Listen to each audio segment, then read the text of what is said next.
Yo, okay, we're on. Uh, this is gonna be taped, so the second edition of Mock Draft Live! Exclamation point. We couldn't get Trevor back; he died. So RP. oh, there it is.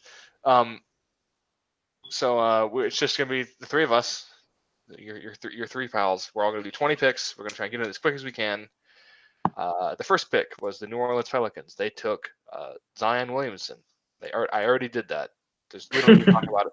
We don't need to talk about it. I did see somebody sent me the. I was talking about that Louisville game earlier, and somebody sent me that one play where it was just after Sutton broke up another pass. Wayne Sutton's good, by the way. He's going to be drafted next year, I think. But he like it was when Sutton was trying to make all these plays, and I think he gave the ball to Darius Perry, and Darius Perry walked 2 steps across half court, and Zion just ran at him, knocked the ball away, and then almost scored between 3 guys, like throwing the ball behind him as he was in the air and got fouled. And then the next play, the next one down was where he blocked it off the rim, took it down, and just laid it up between 3 guys. Like that game, people, it's always with every draft prospect, they don't talk about his defense enough. And if Zion like actually develops defensively, he's going to be a superhuman. Like put him at the 5 in the playoff setting, and he's just going to be like PJ Tucker, but if PJ Tucker could had a 45-inch vertical. So yeah, I just hope that people don't overthink Zion at all. Not saying he will be good, but the idea of what he could be defensively is probably more exciting than his offense. People have said he's the best defensive prospect in this class. He's the best offensive prospect in this class, and he's like the 5th youngest prospect in this class. So, Zion, number 1. Francis has the Grizzlies, and we'll just go with that. All right, so I won't deviate from the consensus right now, and I will take Ja. However, I will say that if there was any place where like RJ should go, I think it is Memphis. I think it would work there. They just don't have wings, so like they need wings. I think Jaren would be good for RJ in that he'll cover for him defensively. 2, I think he's the type of personality where he's okay not having the ball all the time.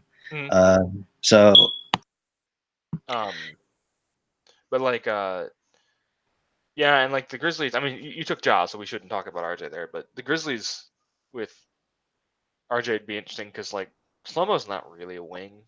He's kind of a big guard. I don't know. He doesn't really fit like archetypes, so you don't really have wings there. They need him. I think Culver also works, of course. Like basically wherever RJ works, Culver works as well. But Ja, I think is good. I don't think I agree that they don't really have to trade Conley. Even though they pick Ja, if they do, sure, as long as it's not a bad trade, but they don't have to. So they could do that Nuggets one, and that'd be interesting. So the Nuggets could really use them, although they're married to Murray for understandable reasons. So should they be? But my thing with like Conley is like they may have to trade him just because I think he started to want to leave. Yeah, like he feels I've been wondering for a while. I was looking at trades a few weeks ago, and I kind of think there's a chance the Spurs move on Conley and just trade a bunch of like Bryn Forbes type guys and just get in on him.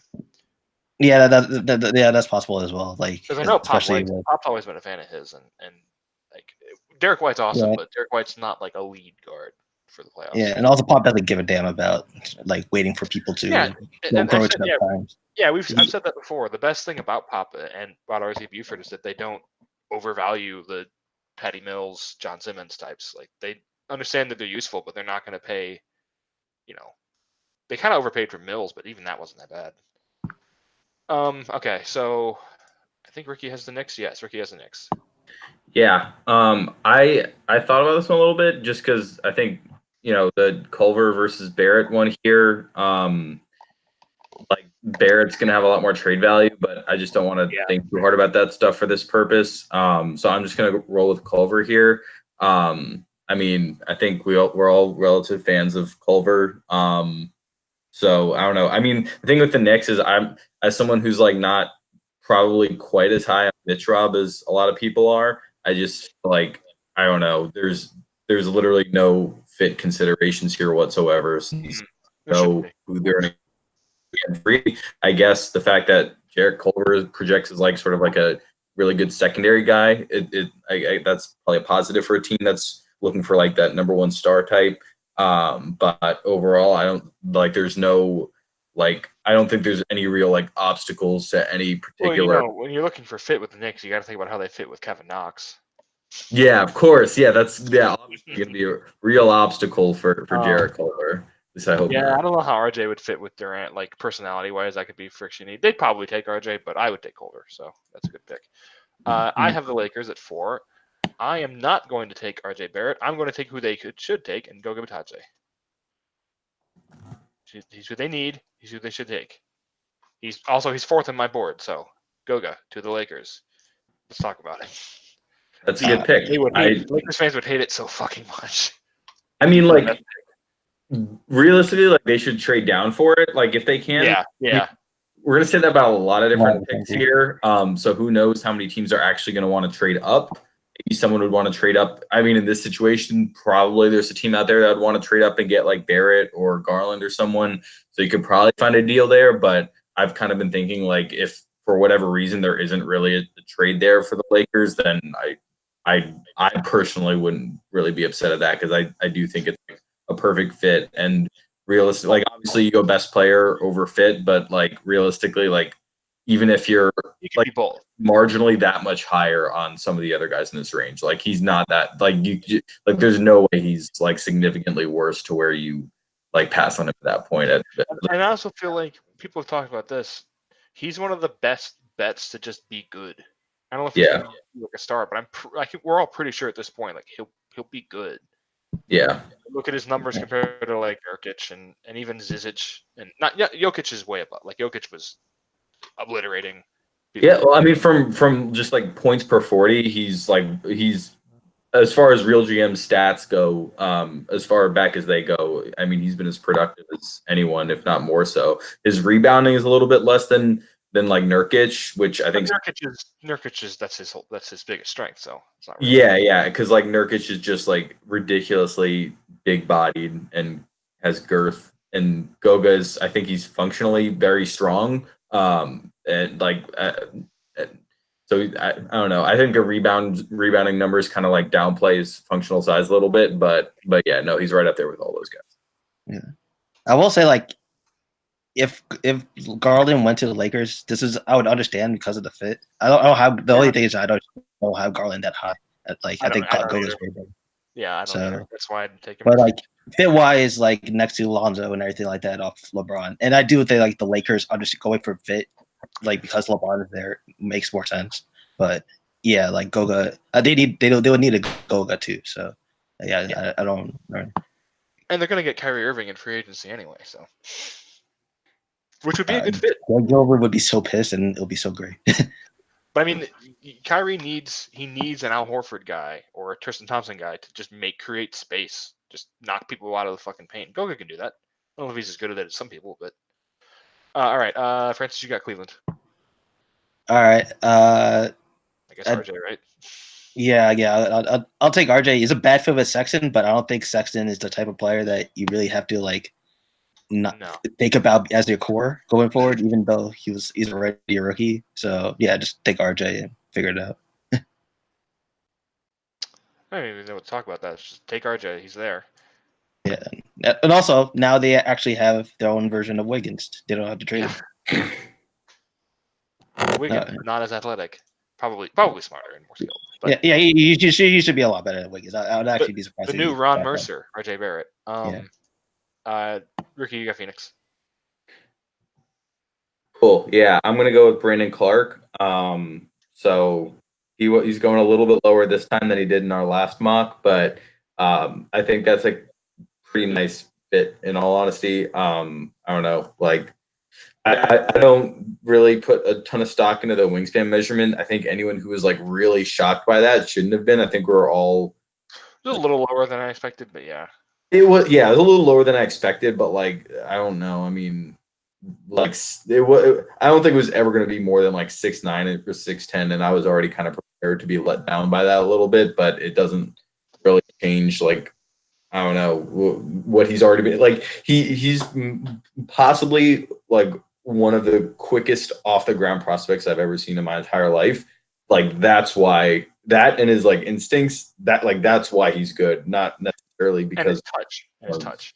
yeah, offensively, yeah. I just mean like purely. I've said this before, and this is kind of a hot take, but I think if you ignore Zion's weight, which you shouldn't, but if Zion was like, I mean, it's hard to project if he was like 220, but I think like if they were roughly the same size, I think he's a better athlete vertically at least. Yeah, I He's can say faster. I can see vertically for sure. I mean, yeah. I mean it's The fact that he's even close, like he's even in the same realm athletically is yeah. I mean, and that's all Zion's the just proof you need that he's good. right. Yeah, Zion's just so unique. It's like hard to like really compare them because it's not just like him being vertically explosive. It's like his horizontal athleticism is really Yeah. crazy. Like the way you can see him like kind of like skip through the lane like Derrick Rose would with like jump stops and all that sort of shit. Like that's not something you ever see from Brandon Clark, so it's a little bit difficult to compare. But I can definitely see just like from a pure like getting up like straight up perspective. I Or can his see second that. jump too. Yeah, Like, yeah. I actually think there's a chance that Clark. I mean, he kind of throwing out his defense, which is much better than the player the comp I'm going to. He's probably at least as good as John Collins or around the rim, right? Yeah, I yeah. think he like has better touch like as a driver and Yeah. stuff like that. I'm just talking about as like a dump off glob guy, putback guy. He's at least as good as that, and then everywhere else he's better. So Yeah, I mean the guy I've kind of likened him to is Kenyon Martin, which wingspan measurement does kind of put a damper on that a little bit, but they're the same height at least. Martin's probably like stronger and more physical, but I mean I think Clark is a little underrated just with his functional strength and even just like kind of under the basket, his ability to like carve out space for just sustained contact. I think that's pretty underrated. But yeah, it's just as he far as also didn't break his leg. That's the good. yeah, well, yeah, and it's just as far as like Kenyon having a horrific injury like that, and then still being the easy #1 pick in that draft is terrible. It's the worst draft of all yeah. time.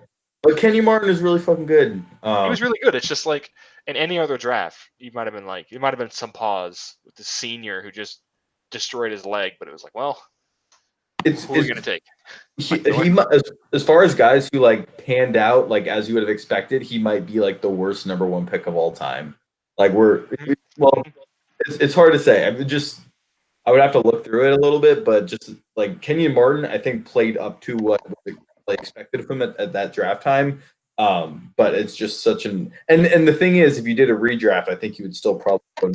That's the thing, yeah, because it's like I think the second best player in that draft is like Mike Miller and like Jamal Crawford. So yeah, yeah.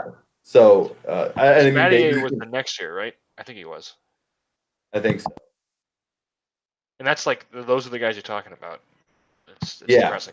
That draft is depressing. And as I said before, it's hilarious that the Bulls ended up with like 6 top 40 picks in that draft. Like that draft kind of ruined the Eastern Conference for like like 5 years later. It's awful. Okay, 7. Me. Speaking of the Bulls, I've been thinking about this.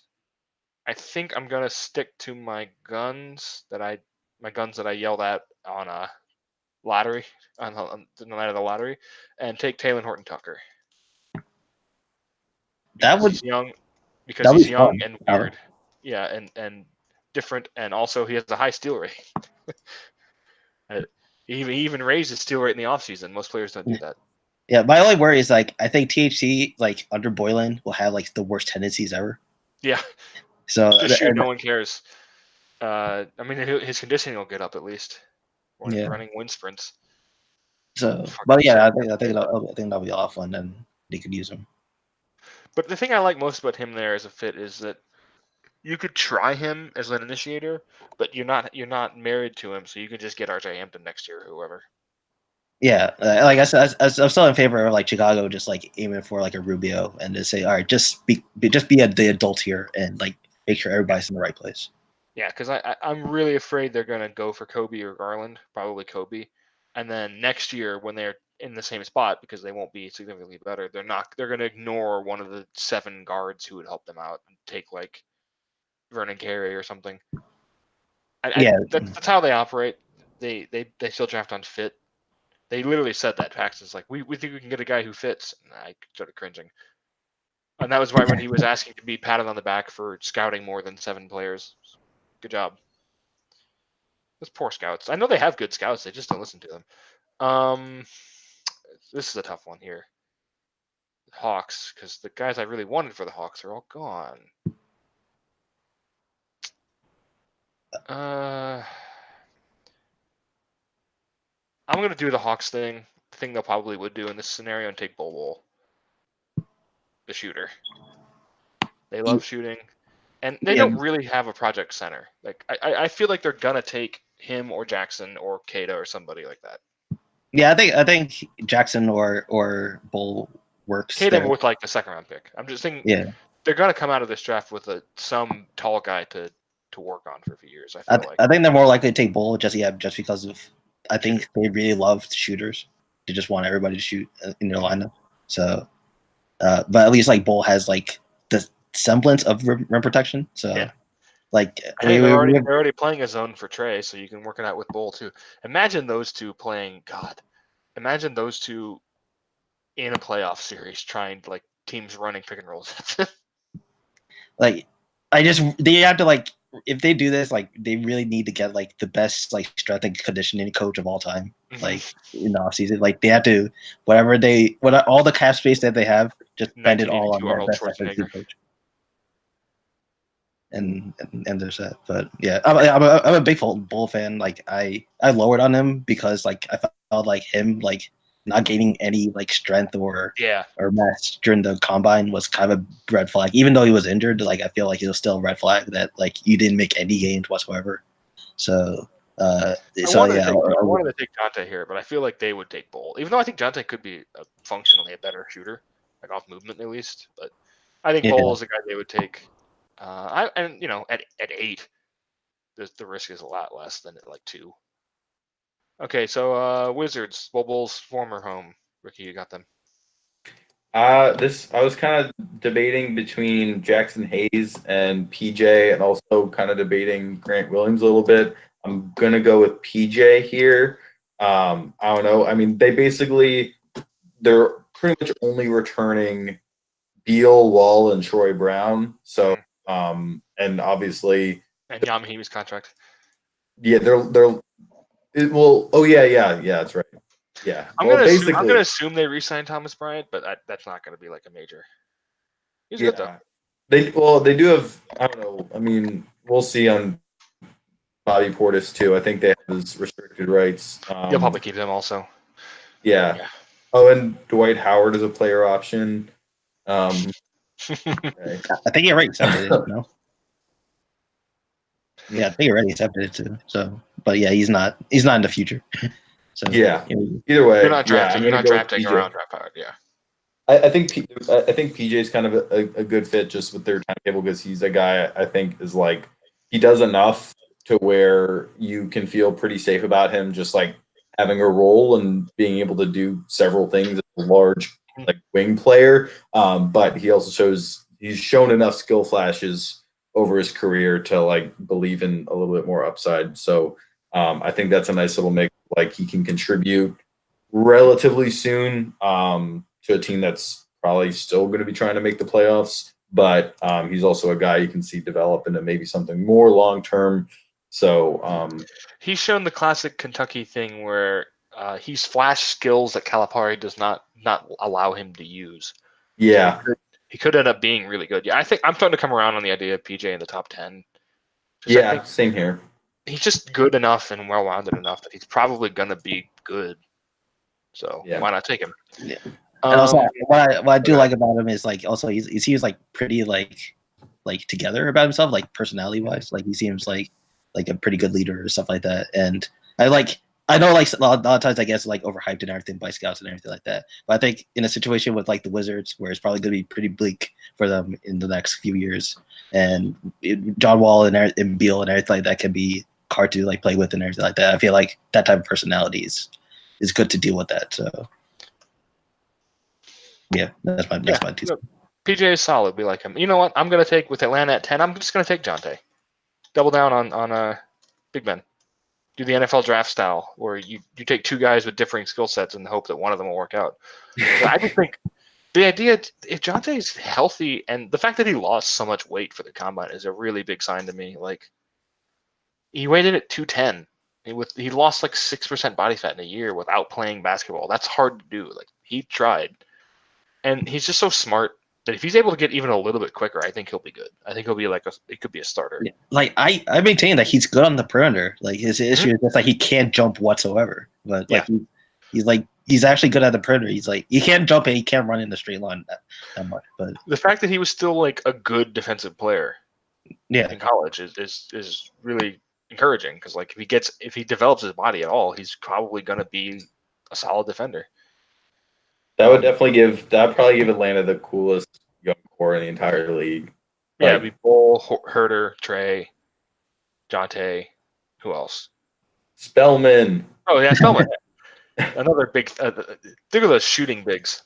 Yeah. Play Amari at the 3. Let's do it. I love that. With weird frames, and that'd be a fun team. I don't think they would do this, but I would take Jonte at 10. That's just what I would do. I think Bull's going to go higher than this, though. So I kind of feel like he's going later. Like I feel like the combine didn't help him and everything like that. Yeah, I think 8's definitely not the spot for him either way. Like he's not going to go there. I think he'll go either earlier than that, or he could go like 15, 16. You have Minnesota up, Francis. Brandon Clark is gone, so who do they salvage this draft with? So I think like their own second option, if it wouldn't be Clark, it was they'll hope that like somebody like Kobe or Garland goes to their drops there. They are here. I don't love them too much, but I think you'd have to take one. I think. Yeah, I think I'll take White, and I'll take White, and I'll just say that hopefully that he'll develop into the initiator, because my thing with them is that I think Towns really needs like a good initiator, like somebody who's not just like a good scorer, but somebody who could like run the offense for him, so that you get it. You could just someone worry like, about say a Ricky Rubio type. Yes, exactly. Jeff Teague. That's not what Jeff Teague is.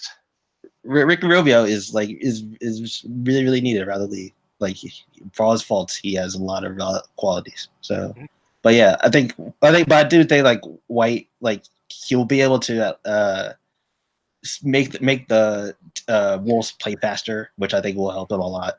And I think that him being an off the dribble shooter is necessary, especially since I'm hoping that they don't bring Derrick Rose back. So, hopefully they won't. I don't know. Kobe. It's weird that Kobe's wingspan doesn't really bother me. It's his hands and like his weird torso. I just don't know how he adjusts to even any physicality in the NBA. He's a good finisher, so I don't know. Kobe's weird. He's a weird fit because some games he looked like a top 3 pick. He looked like absolutely dominant guard, and then other games he's just kind of there. Yeah, like right now I'm like projecting a little bit more just that he will figure out how to be a ball handler more. Like if I was told he's been a point guard all his life and this is his outcome, I'll be a lot lower, I think. But because I feel like he was really an off-ball guy until he went to UNC. So I feel like he's kind of getting used to how to run an offense and stuff like that. So that's what encourages me. But there are a lot of worries. Yeah, that's not the most optimistic thing to hear. Oh, he's learning how to be a point guard. That's like when a quarterback gets drafted and like, oh, he's learning how to throw over the middle. It's like, he should know that. I know. But yeah, at 11, I feel like they have to take one of those guards. They just need Cat. They need something for Cat. He needs help. He was really good this year, and he just needs something. Ricky, you got the Charlotte Hornets. I think I was debating between Grant and Jackson Hayes, but I'm going to go with Grant. I think he's a college player to where Michael Jordan will be very happy.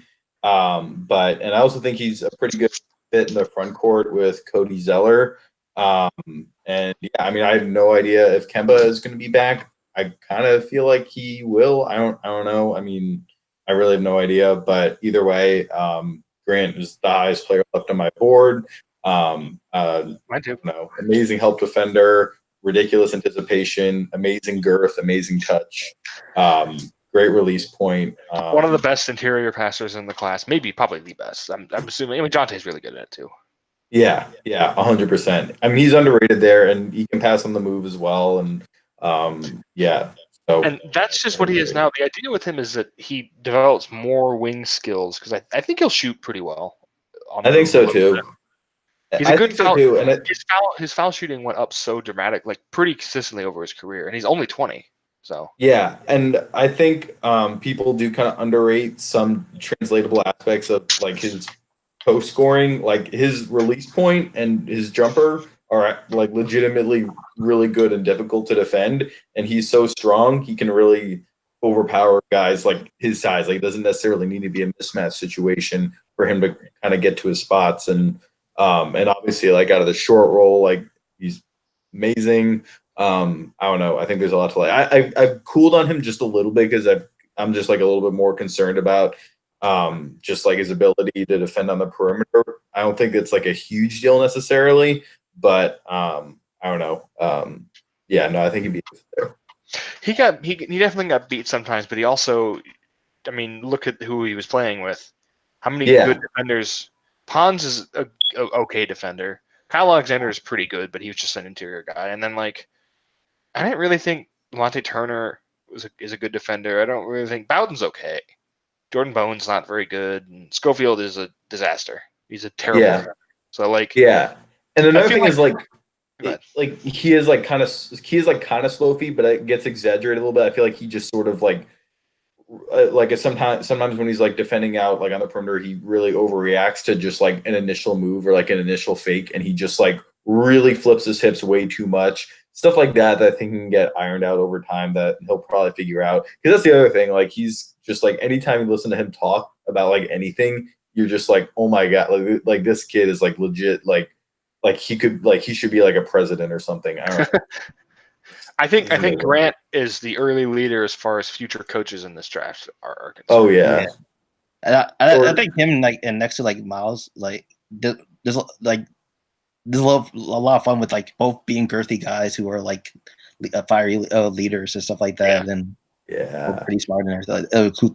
I think both of them will shoot. So yeah, that's a fun combo. Like I think they like have enough differences where they don't completely overlap. Yeah, I like that.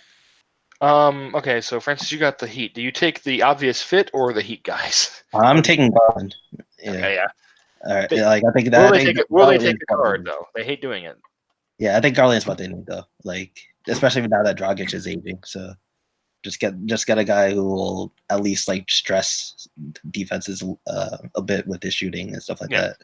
And they have Winslow to do more point guardy things so that he doesn't. But yeah, they don't run as much. Like Dragic doesn't really run the offense that often. He just kind of does Dragic plays, and then they do other stuff. So you don't really need Garland to like command the offense as much with that team. Yeah, and Richardson gets to do a little bit of stuff too and everything like that. Yeah, it's a little bit. Richardson can say James Johnson can sometimes if he plays. Yeah, even Bam can for a center. Like you can at least give him the ball and let him dribble around a little on the perimeter. Yeah, so I think well, like they have no chance of getting Garland in real life, of course. No, but in this case, it'd be a good fit. In this case, I think as somebody who's not very high on Garland, I think this is a pretty ideal situation. It's the same thing. I mean, he's a better prospect, but it's the same thing. I kept saying last year I wanted Orlando to get Trey because they just need an identity on offense, and right now the Heat's identity is like we're athletic. And they just kind of they're trying to point justice, which I don't think has worked as well as the flashes seem to like indicate. So I mean nothing against Justice, but he shouldn't be your best point guard. Yeah, he's not lead ball handler. Even with him improving he's pretty good at it, but he shouldn't be your only point guard basically. Okay, you have the first Celtics pick also. All right, so with the Celtics, I think, like, I feel in real life they actually are aiming for somebody like Nasir or something. But here I'll just give them Jackson Hayes, and he's more Horford insurance, and also just they can basically decide who's better between him and Rob Will. Yeah. Yeah, like I think the athletic upside for him is too high for them to Like pass. the Hawks, I think they're definitely going to come out of this draft with some big guy. Just someone, like you said, is Horford insurance, just an extra guy to see what they are. I don't know. I feel like I've talked about Jackson so much. I don't know what else I can say about him. He's got the biggest hands in the draft. He's weird. He looks weird. He moves wasn't weird. quite as freaky athletically. Well, Like, but I kind of knew he wasn't. He's a fluidity guy and a hands yeah, guy. yeah, that's true. I thought you'll be a little bit more agile though. I did think you'll be a little bit more. Agile. Yeah, he is a 7-footer. He has grown. I think he's a good inch taller than he was at the start of the season. Yeah. What did he weigh? Like 220, 222? I don't remember off the top of my head. I think he's putting on weight. He's going to put on weight. Like we've yeah, all said yeah. that. You should be. He's got a great frame for it. So yeah. You should, hopefully, it won't diminish his athleticism. I don't think. But that's the thing. Yeah, he's not, because he's a coordination and hands guy more than he is like a leaper. So it shouldn't. So I also do believe that like he's going to be able to like have some like offensive skill set that's not just rim running. Like I think he will be able to like face up and everything like that. So yeah, so, the hope is also if he puts on weight, he'll become a better at boxing out and rebounding, which is his huge weakness at this point. Yeah, so like he's probably not like a future star or something like that, but I think he'll be good. So the tools are too intriguing. You have to take it. Yeah. Ricky, you got the Pistons. Good luck, I guess. Yeah, I think I'm just gonna get my first 3 tiers are completely gone now. So I'm just gonna here with Kevin Porter. I don't know. I wanted to get someone who can defend and like play make a little bit and maybe shoot a little bit, do all those things, and maybe Kevin Porter does some of it. I don't know. I mean, you wanted to get a wing, is what you're saying.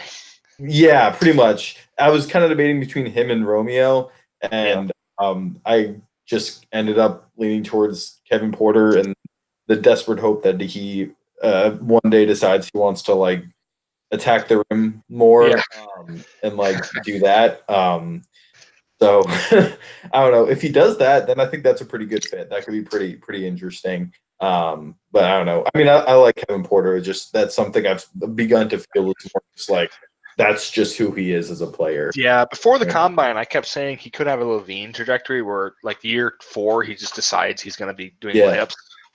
And LaVine was good at it this year.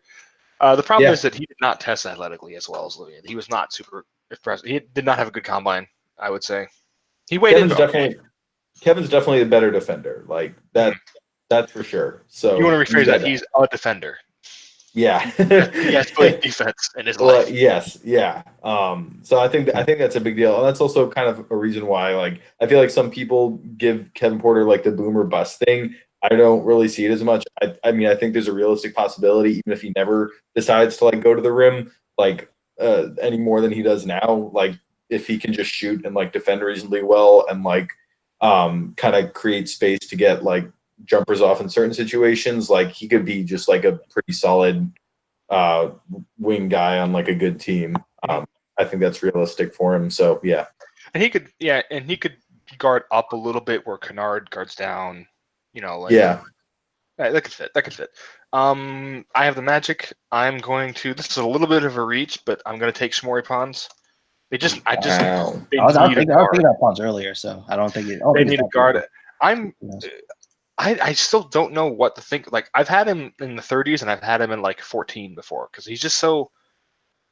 I don't want to say he's volatile because I think he's pretty consistent, but he's got weird small hands. He's not like a good athlete, but he has a huge steal rate and he's good at finishing at the rim and he can shoot sometimes.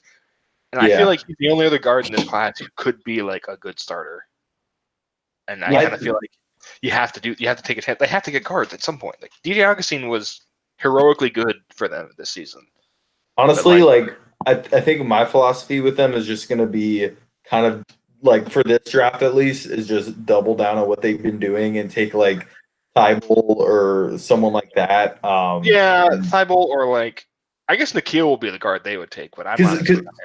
Another thing is like the guys they took last year, like Melvin Frazier, Justin Jackson, and go back to Wes Owundu. I don't think those guys are going to stick around. To be totally No, honest. I actually looking at it now, the guy I'm not going to change my pick, but the guy they would definitely take who fits that is Sekou. That'd be their guy. I think they'd probably be big on Langford too.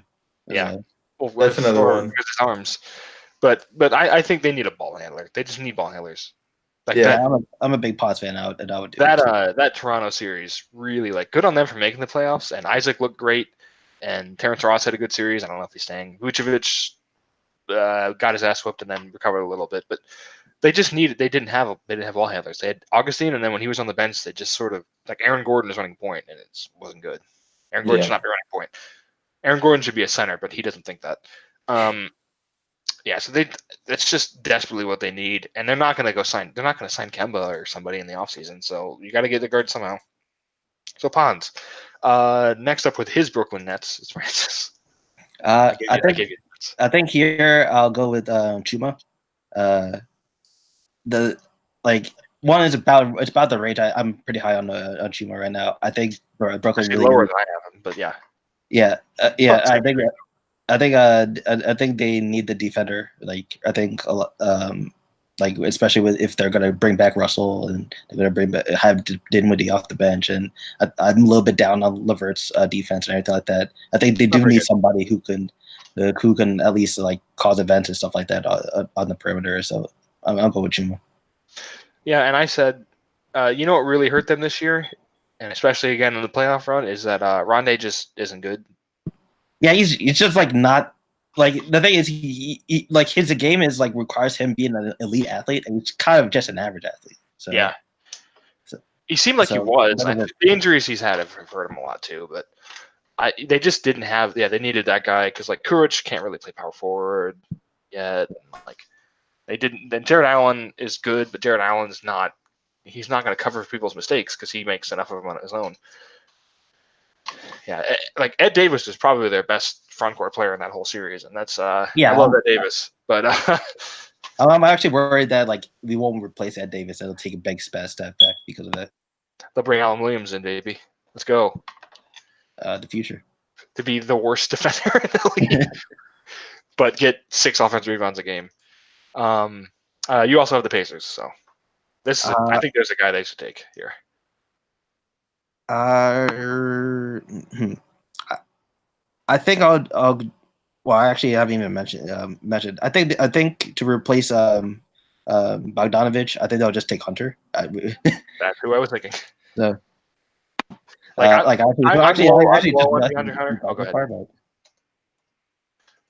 low on Hunter, but at 18. Yeah, no, exactly. There's also helps my agenda that Chuma is actually better than Hunter, but so yeah, right after.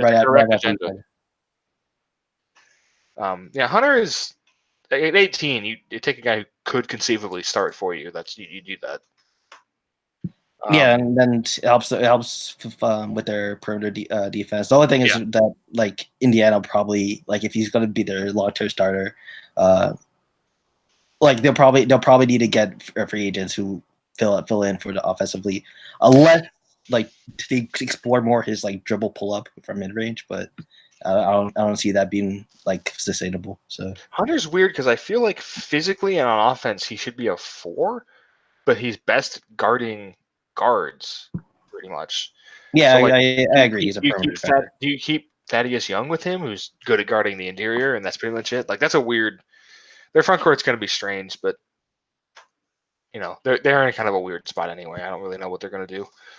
Let's see. I have the Spurs. Oh, that's easy. At this point, they would just take Doumbouya, I think, and I would too. I think they would take it at 19. He probably won't be there, but they would take, they're gonna take Jonte or Chuma Okeke or somebody like that. But I think if Doumbouya was there, they would just take him. He's 18 years old. He's really toolsy. Give him 2 years, play him in the G League some, and just give him some burn and see what he is. Popovich still he complains about it, but Popovich likes doing that. He loves developing those guys. He shouldn't. He got to stop pretending he doesn't. You have Boston, Francis. I will. I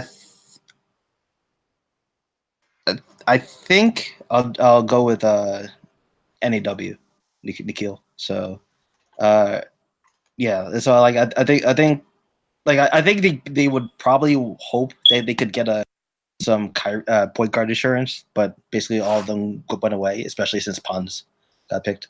So and I'm not that big on Carson Edwards, so like I think like NAW at least he has passing skill. I do think he has passing skill. He can't be. I don't think he'd be a lead ball handler. I think he's going to be too slow for it. But I do like his passing. I do like his shooting. Well, the idea with him, if Kyrie stays, which I'm not sure if will happen, he's a much better fit next to Kyrie as a bench guy than Terry Rozier is. So like that would be a good benefit. And I do think like next to Smart or something like that, he works. Like Smart's probably going to be the smarter of the two. But NAW can provide the shooting and some of the more skilled plays. So I think it works. Yeah, that'd be a good insurance pick. And in the 20s, that's what you want to go for. Still some good players left. Ricky, you have the Thunder, I believe. Yes, Thunder. Yes. Yes, and I'm going to take Cam Reddish because I don't know, it's the 21st pick. Cam Reddish, I think he can shoot. I think he's a good defender, even though he's not very good at scoring inside the arc, and I don't believe he has like the kind of upside that a lot of people seem to talk about with him. He's not the next Paul George. No, that's like five. No. That's like 5 Paul Georges they drafted now. Well, I mean, the crazy thing is like even like before the season, I thought it was like pretty well understood that Reddish wasn't that kind of guy. That, I mean, I guess to an extent Paul George isn't really either, but he's not like a point forward. You know what I mean? Like he's just never. That's just. But he played point guard in high school. It's like, yeah, but the idea with him, at least at this point of the draft, is like some sort of like diet Otto Porter, and I'm okay with that. Current day Trevor Ariza. Yeah. So like let's roll with that. I think that's fine. No, 21. At 21, like he should hit threes, and he is pretty good at defense. And he's going to a team here where someone can get to the rim for him and do that. Yeah. And he should be able to at least hit 35% of his threes, and that's a lot of what the Thunder have. I just want to say real quick though, the idea of him. When did that come up? It had to have been like, I think it was before the turn of the year that people were calling him the next Paul George, and it's like, you didn't watch Paul George in college. The whole thing was that he was a super athlete who had no idea how to play basketball. Yeah, and like, I don't know. It's just like, it's crazy that really started to crop up like during the college season, like at Duke, where he just like wasn't very good. Like, I don't know, whatever. He was significantly worse than Jack White until Jack White forgot how to hit threes for like a month and a half. Yeah, like Jack White was better than him for for the significant portion of that season. I love how I just like drafted him and now we're all just like trashy. But the idea of him as like a top 5 player, even in this draft, it's not correct. Yeah, for sure. But this here, is about where I have. I think this is about where he is for me too, and I think he's like a pretty decent fit here. Like, okay. Yeah, I just as somebody who was like really really down on Reddish, like even before the season, like I just felt like he has no athleticism to do what he's trying to do. I will say that if he does become like a really great player, it's just because like he's overwhelming as an on-ball defender, and that's like basically the only path I see. I don't even think that highly of his shooting right now. So like I think it's really the problem with his shooting, and you're not going to see this in 35-second videos of him doing draft workouts where he has to take 6 steps before he can dunk. And this is really the real reason I'm kind of out on him. It's that he would just change his release. He changes his release all the time when he gets contested, and it's like that's not. Yeah, he can't be successful doing that. Yeah, it's not that consistent release at all. So the way he shoots when he's open and the way he shoots even like medium contest is different, and that's bad. They should not be doing that. I shouldn't have to say that. That's a bad trait to have. Yeah, and I think it was pretty awful. Like I think it was like sub 30% for mid range too, and everything like that. Yeah, he just didn't. Of course, he would take step backs because he didn't know what he was doing, and then he would just change his release and couldn't get any lift on the. He shouldn't be dribbling. He can dribble in transition a little. Like I'm fine with him like kind of secondary break dribbling ball because he's not a terrible dribbler. He's just not. He's like the weird inverse where Zion doesn't really have moves, but Zion's so fast and so explosive that you can just take the ball with you when you go past somebody. You don't have to do a cool dribble when you're jumping over people. Yeah, he has a very fluid dribble. He has a very fluid dribble. Yeah. So it's just not. He's just not explosive at all. That's at all. Like I said, current day Trevor Ariza, where he just can't jump. That's what he is. Yeah. Okay. You have the Celtics again, Francis. All right. I think I'll go with Keldon here. I was considering Langford here as well, but I think Keldon is a better bet to shoot off ball, and I think that's what they'll care about more. And should be okay defensively. I think he'll be okay defensively, and I think he'll attack closeouts and stuff like that. I think I don't think Keldon is special at all, but I don't really think he sucks either. So he just if Keldon is your third or fourth wing, sure, he'll probably be pretty good. Yeah. So and one of the most boring prospects in the whole draft, though, to me, honestly. Yeah, I remember yes. The only thing that's really intriguing to me is just the case that okay, maybe Calipari was holding him back or something like that. I don't really get the feeling that much from him, but I'll hold out for it. Watching even a few of their games, it just felt like everything he could do, he was doing.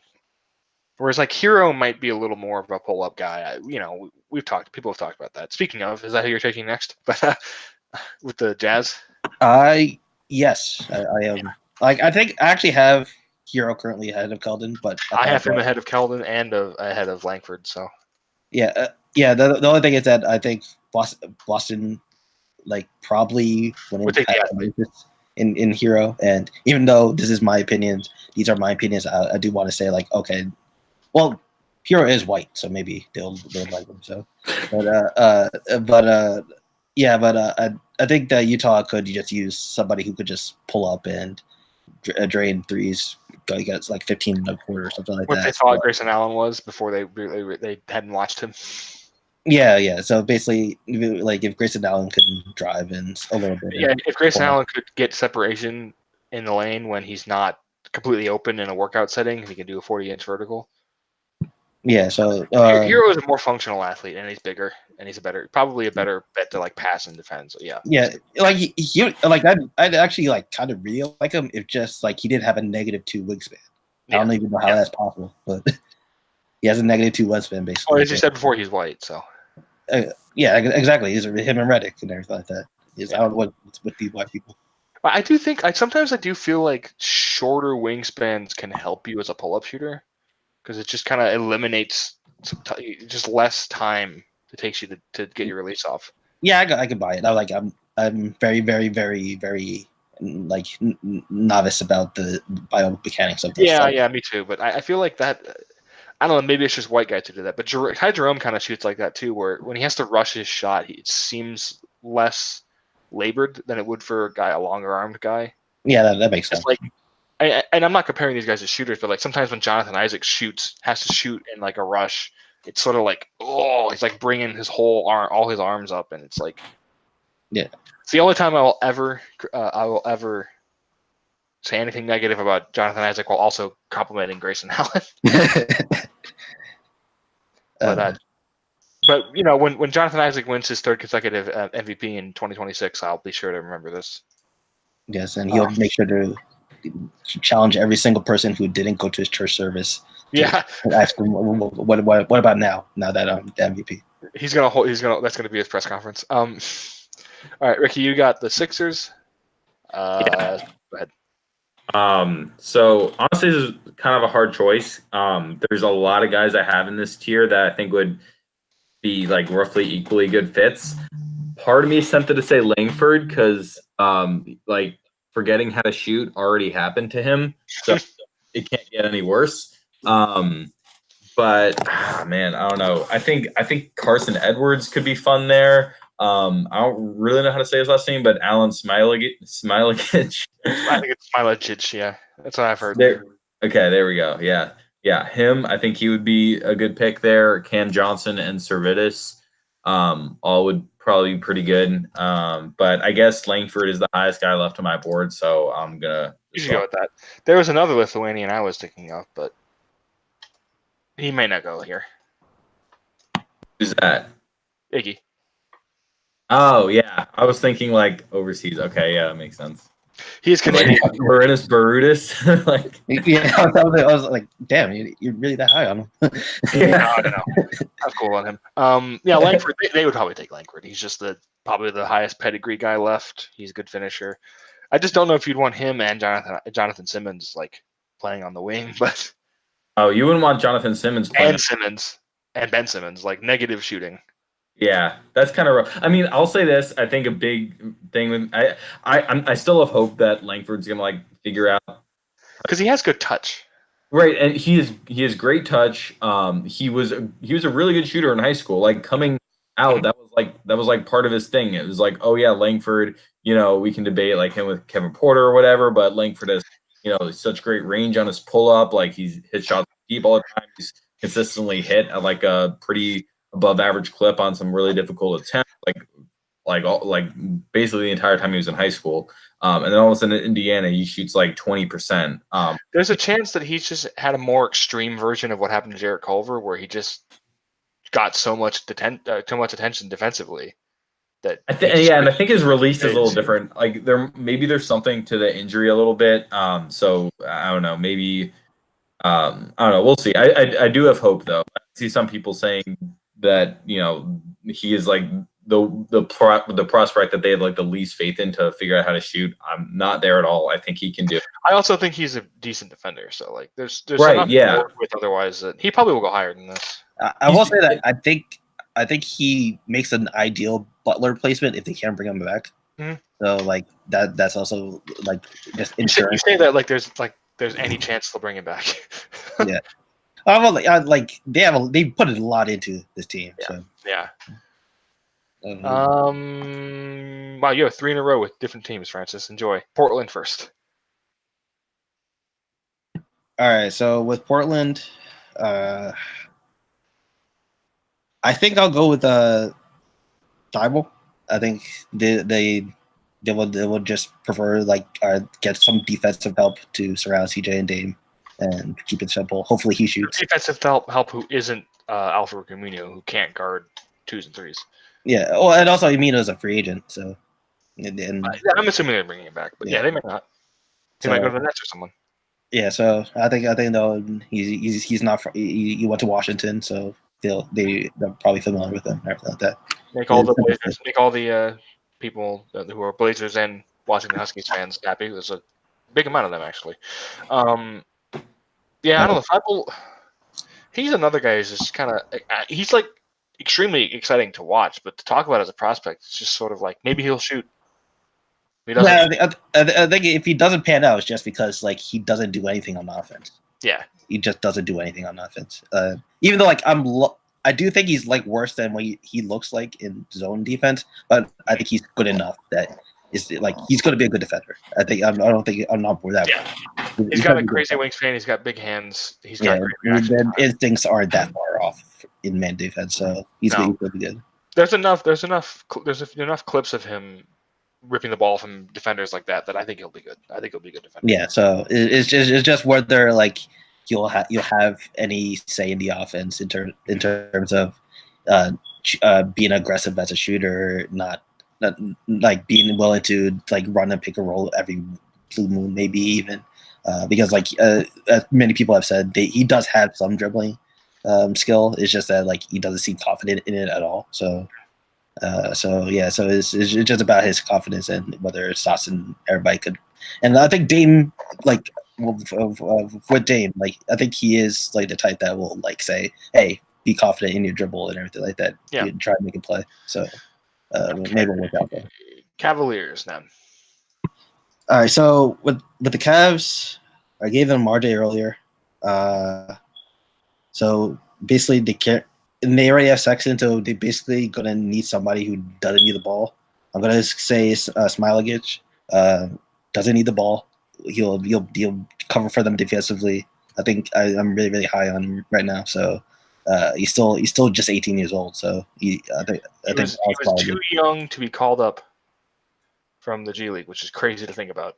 Yes, exactly, and he was a legit good G League defender. Just not overall player. He was really good in the G League, and that's really really impressive because like they consider the G League the best of the consider the G League as the best of the SCA. So he basically was one of the better prospects in what essentially amounts to like an NCAA All-Star League. Yeah, exactly. So he's really young.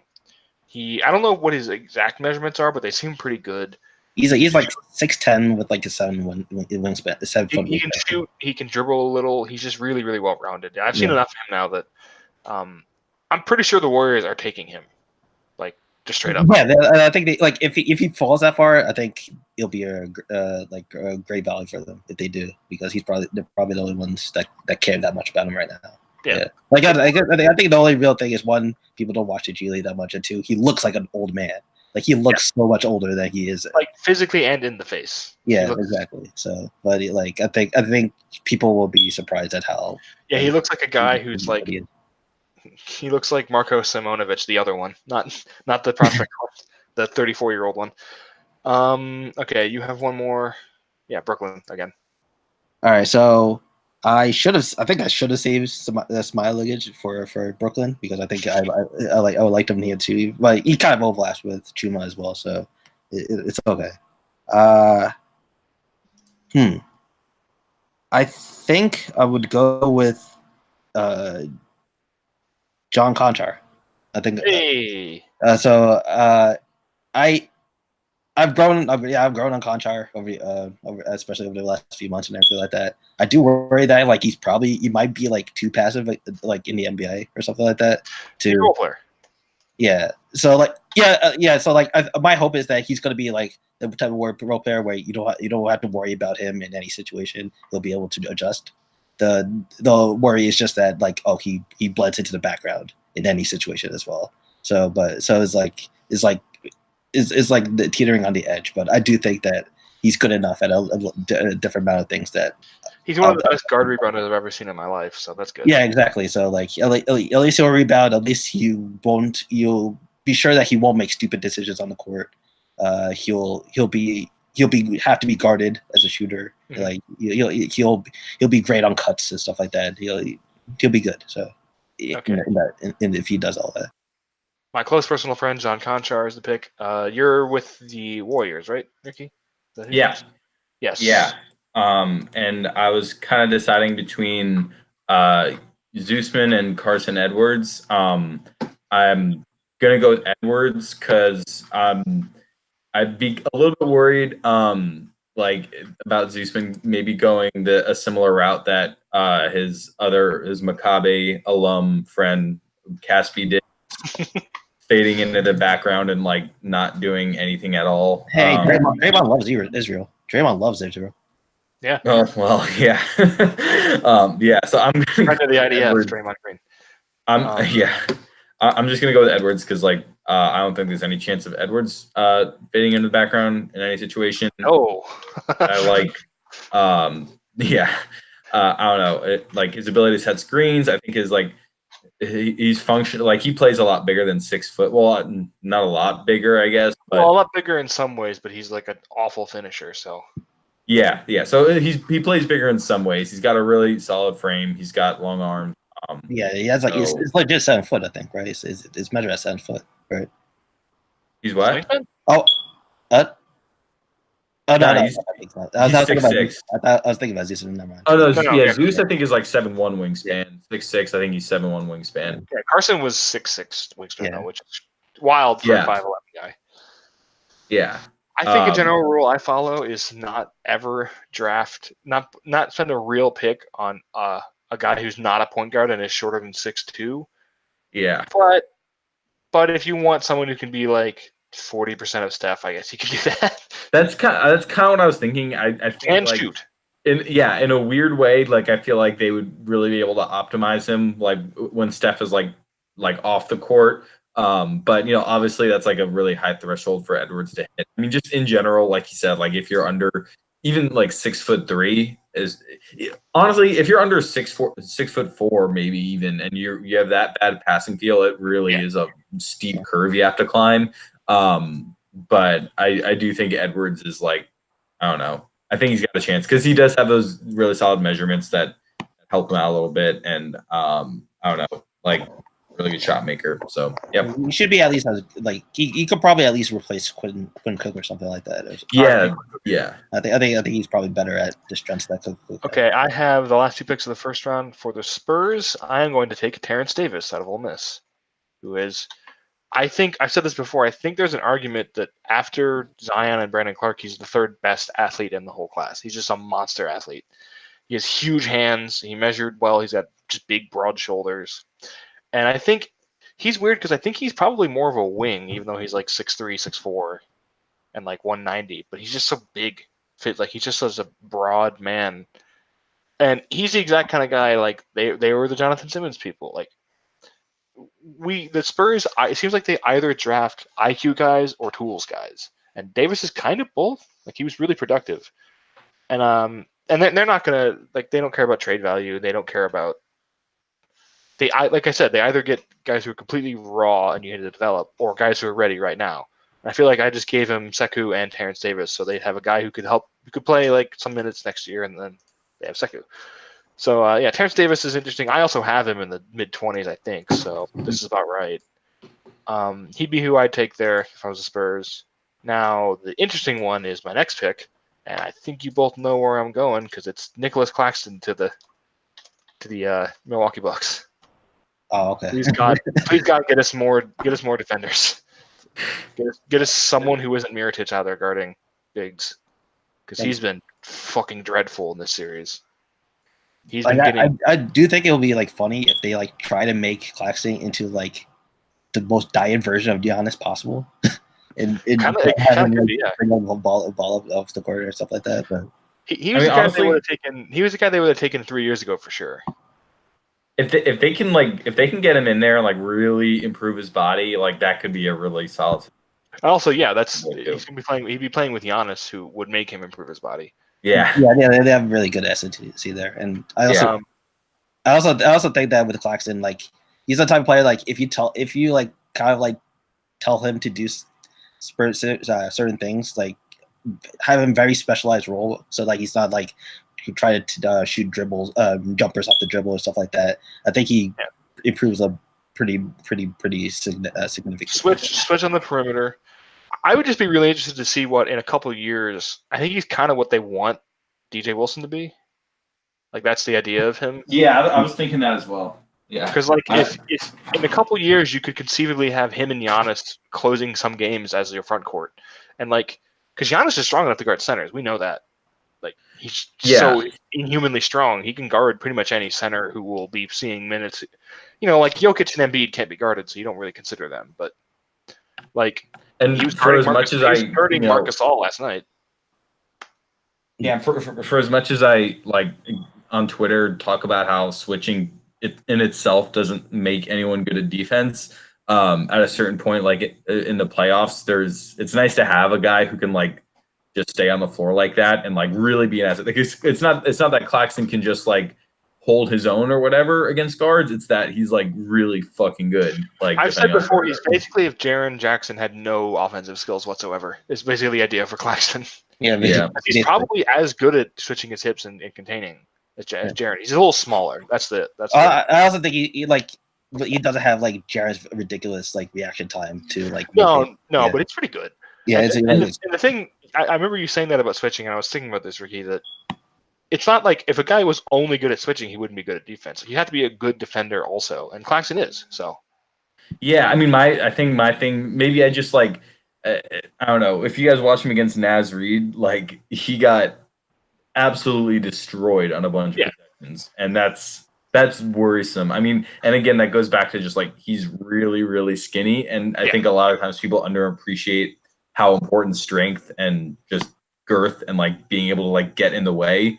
Well, this is what we're talking about with Grant Williams, and Jonte's good at that too. But Claxton is like really bad at it. Yeah, that's why I don't have him in the top 20. Yeah, that's why I'm not drafting him in the top 20.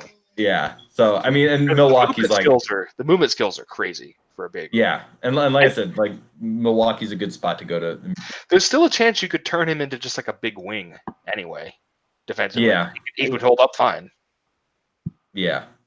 Chasing shooters around, like he could chase around I don't know, I don't want to say Tobias Harris, but like a big forward type. He could do that. I think it'll be like if you wanted to use him like as like a big wing, you would need like an elite shooter in the front court as well. Yeah. Yeah. Well, they have one of those now. I don't know how much longer they're going to have him, but yeah, I don't know. I just really like that fit. Like I was actually going to take him regardless of who was available there. I just really liked Smiley-Dish was who I was thinking of, but they need somebody else in the front court, just an extra guy. Unless DJ really develops, I don't really know where they're going to get their extra defender guy from. So that's round one. Round two starts with the Brooklyn Nets. Francis, All right, so who did you take? Chuma and I took Chuma and I took Conchar. Yeah, so that forgettable man, John Conchar. Never seen him play before. So I kind of feel like Brooklyn is one of those teams that actually could use like just another center. As we said, that they really need Ed Davis, and that's not great. Although I love Ed Davis, it's not great. It's not a great sign for your team. So I'm going to say that they actually just take Keita. I am Keita as a rim protector. He's limited offensively, but hopefully like there'll be enough offensive juice with the Dinwiddie's and Levert and the Russell trio. I think he moves pretty well. Like he moves his body, he's coordinated. It's just I just don't think he's. I watched a good amount of him. I started getting into him. I just don't think he knows like what he wants to do as a scorer. Yeah, I think you feel he doesn't have like he doesn't have like a set plan. He doesn't really have like. I kept thinking of what I think. He's smaller, but I kept thinking of Embiid in college when I would watch him in the post sometimes, where Embiid would just destroy people. Would just had such good instincts as a back to the basket guy. Keita doesn't have that. If he had that, I'd really like him. I'd really be in on him because I think his defense is pretty good as far as a rim protector. And the other thing he does that I really love, honestly, we were just talking about physicality. He doesn't like physicality. He loves physics. He loves just running into people. Like every time I watched him, every time a ball was in the air or every time someone was dribbling, he would just go find somebody and just run into them and put his body into them. He covers up position really well. He's a little wobbly sometimes. I'm worried he might hurt his knees. But yeah, it's second round pick. Just an extra. Like if you want a hard ass, he could probably be that. Like I feel like he's gonna be one of those guys who just starts clotheslining people. And I'm exactly. And that's like, and the thing about physicality is great too because I think that's also like a good counter to what Jarrett's weaknesses, which is like he's not very physical at all. So hopefully Jarrett can eat him and gain his powers. Like put them together as one center and everything like that. Then you're set at center for lineup forever. Yeah, so. Like Kate is an early second round guy I'm into because I think there's potential with him that maybe isn't with like Fernando or Kabengele or some of these other guys who just like can't play defense. Yeah, Kabengele's okay, but with Keita, his strength is a lot better, I think, than Kabengele's and Fernando and even Gafford. Like I think he's like easily the best rim protector of that group. I think that's standout skill. I don't know if I have Gafford in that group though. Gafford might suck. He had great measurables, so he's gonna get drafted. But I went from being really in on him last year to like this year. Sometimes I had to check and make sure I was watching. I mean, you would see Isaiah Joe out there, but I'd be like, is this the same? This is from last year? What's going on? Like, I feel like he didn't like regress. It's just that like he didn't improve. Yeah, he didn't. He improved in terms of like I think he had more post touches and everything like that. They relied on him, and he didn't like. They were much. They were. But like he didn't do anything where it's like, oh, he has a new skill that he can bring into the league now. Yeah. So in that regard, he's kind of boring. He's kind of boring. All right, so Ricky gets back in 3. You get 4 of the next 5. So Phoenix. Oh shit! Didn't realize that. Okay, so that Suns pick, I'm gonna go ahead and he's probably gonna return, but it's not official yet. So I'm just gonna take Devon Dotson. I think that's a solid fit there. It's like a little higher than I would probably like Dotson to go, but obviously the Suns really need point guard and they gotta keep throwing guards to just get somebody. Yeah, and I still believe in Melton, but Well, can't- and I also really like Dotson is just like I like as far as like drafting backup point guards go, I really do like him if you're gonna take one, just because he's really got like elite quickness. Mhm. Shows up just like with his ability to like get by his man and get to the rim, and also just like defending on the ball. I mean, he can't defend up, but just like guys his size, like at the point of attack, Yeah, I think he's really good the there. idea with him is like smaller, quicker Corey Joseph kind of. That's what I've been thinking. Yeah, Just like I that mean, level obviously, high. And the second round, that's great. yeah. So I mean, and I don't know, who knows if he shoots, but I mean, I think he'll shoot. Like just on that's not just not with pull ups or stuff like that. But yeah, and well, the other thing then this is probably the main reason why he will return. I don't know. It's just like he tends to play out of control quite a bit.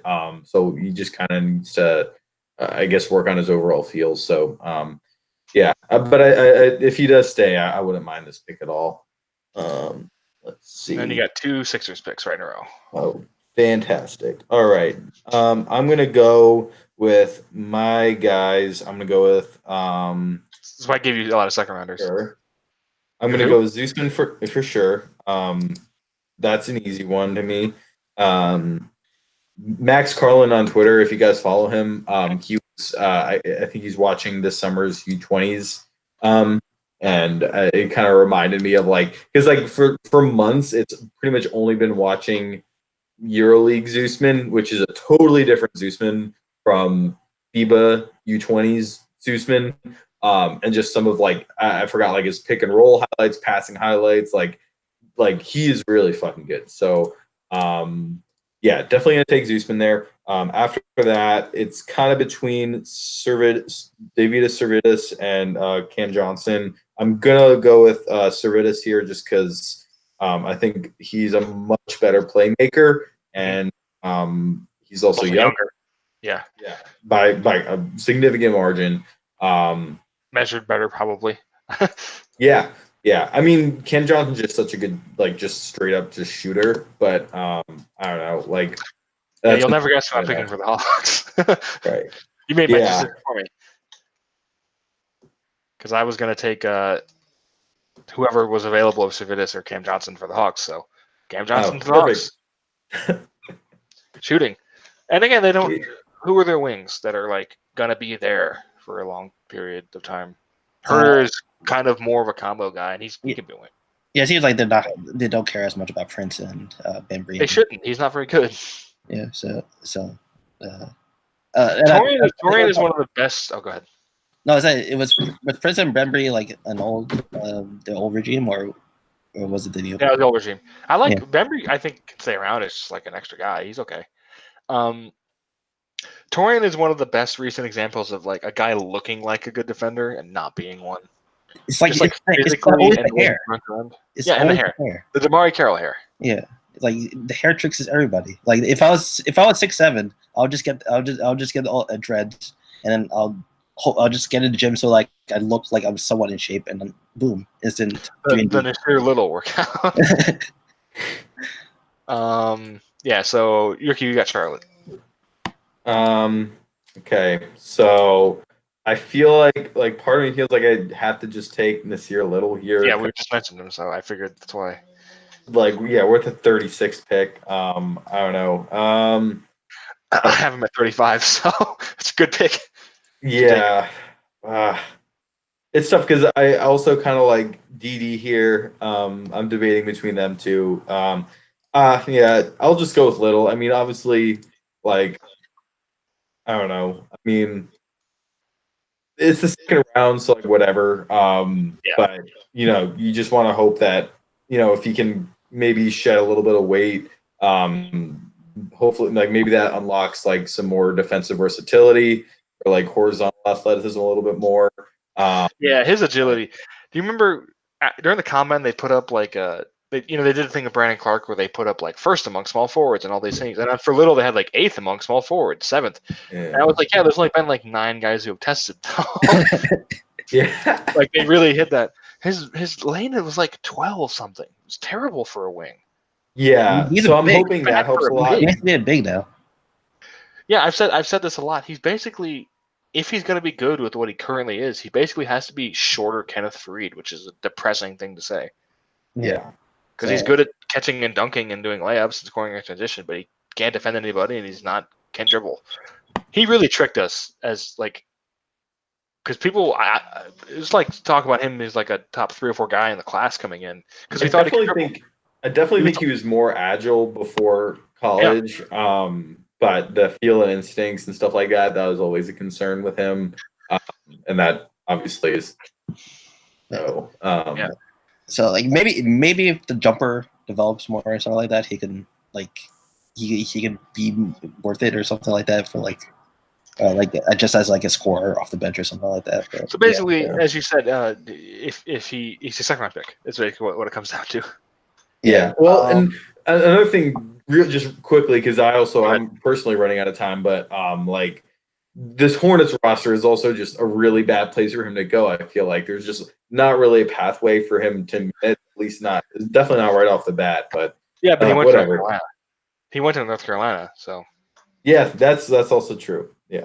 All right, real quick, Francis, you got the Mavs. I'll just fill in. We could just fill in for you if you have to leave. All right, so I'll pick Windler for the Mavs. I think that they'll really want like a corner shooter, someone who could move off movement for Doncic and stuff like that. So, yeah, like I think Windler, just like somebody who's like a competent wing that can. He's also a pretty decent athlete. And he's white. So fill in for Doncic. I said and he's white, so they like him. Of course. Well, I'm immediately going to take for the Bulls. I'm going to take Daquan Jeffries, who I love. He's a monster athlete. He's cool. He could probably play power forward, and also he's basically better at everything that Chandler Hutchinson is even remotely okay at, and also has other skills. So he would be their second wing. They would still be extremely wing poor, but hey, whatever. And then for the Pelicans at 39, I will take Iggy Brazdeikis. Just as like a scoring wing. They don't have any of those. I don't think they have a single player who isn't Drew, like taller than Drew, who can get to the rim. I mean, and Davis, but they don't have him. Well, Randall can. Randall kind of can, but not. You're not going to give him the ball. And Iggy, you need people who can do that. Like we love 3-and-D wings, and he can shot pretty well. But at a certain point, you need people who can attack the rim at all. So Iggy's good at that. He'll probably be okay on defense. He's got good size, so he'll probably be a role player. You got Sacramento, Ricky, so we'll get this going. Okay. I'm just gonna roll their first pick. Yeah, I'm just gonna. I don't know if I really like this because I think he needs some development to explore before he's really a player. But I'm gonna just go with Lucas Samanic here. I really warmed on him after the combine, like probably more than any player I would have even expected to warm on. Just like I was very like serious. Like before the combine, despite like his skill level and all that, I really questioned if like his lack of physicality would just prevent him from being able to do literally anything on the NBA floor. But he I guess he was like aware of that in his game, and it seemed like he made a point to show that he can play physical with these guys in the combine, and he did it, and he looked really good. Yeah, real big, yeah. Yeah. I will take for the Hawks. This is a tough one because I have a guy I want to take. I'll take Gigi Lozada. Nice. Again, they need shooters, yeah, and they like shooters, and they also.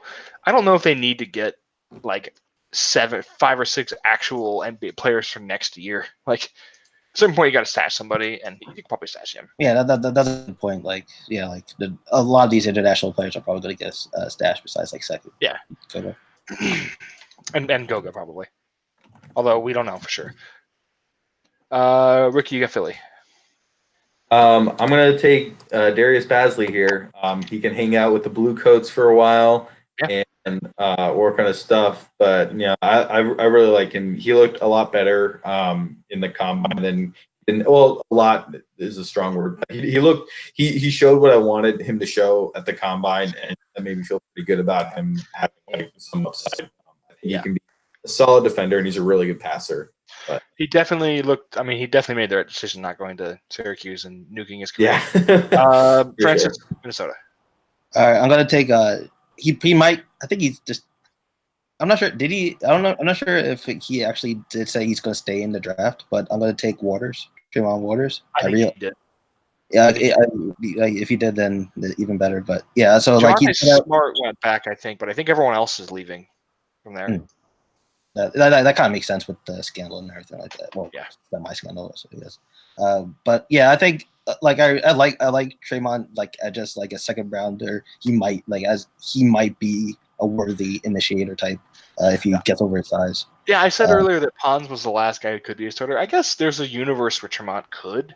He's just so small. Yeah, like he was lightning. He was lightning in his freshman year, though. Yeah, I think he has he's a little less sure than Pons is, but but I still like his overall he's a good pass. I think he's a good passer. He's aggressive in the passing lanes and stuff like that. So and especially since I had him earlier, Wolves taking White, so he's kind of like a good insurance. And okay, if White doesn't pan out, maybe they'll have some confidence at point guard for the second rounder. So 44 Atlanta, I'm taking Ty Jerome. He should have gone probably earlier than this, but I just think again shooting, but he could also play next to Trey. He's the wingspan is concerning. The extremely poor athleticism is concerning, but at a certain point, he's such a good passer and he's such a good shooter that he's gonna be in the NBA. I feel like, and if not, he's gonna go start for Cisco or somewhere. Yeah, be the next Nando DeColo. So yeah, who's next then? I got Detroit, and I'm gonna go with Mie Oni here. I feel like the second round version of what I was looking for in the first, just like a decent wing size guy that can shoot and play make. So yeah. And I believe he got second in the bench press too at the combine. Yeah, he was stronger than he was a lot stronger than I expected. Grant was first, right? Of course. Yeah. From board. How many reps did he get? How many reps? I forget. I had it. It was like 16, I thought. Yeah, I think it was 17, 16 or 17. Or something. It's pretty good. It's 225, right? Yeah. Yeah. Nice. Grant did 20, and he probably could have done like 40 because he's a tank. But yeah. Yeah. Who was it? It was like Terrence Davis had like 14 too. Keita had 1, which makes me think he just tried it once just to do it. I was like, no, because you could probably do more than that. Yeah, I'm not really sure what was going on with that. Okay, let's see, Orlando. Well, at a certain point, I have to become John Hammond and take Kezzy Okpala. It's the destiny, right? Yeah, he's destined to go there to be the mediocre combo forward who can't play either forward but has long arms. And 46 is fine for him. I don't want to shit on him too much. He's not very good. Ricky Kings again. All right. I think it's gonna be my last pick in this draft, and I'm going.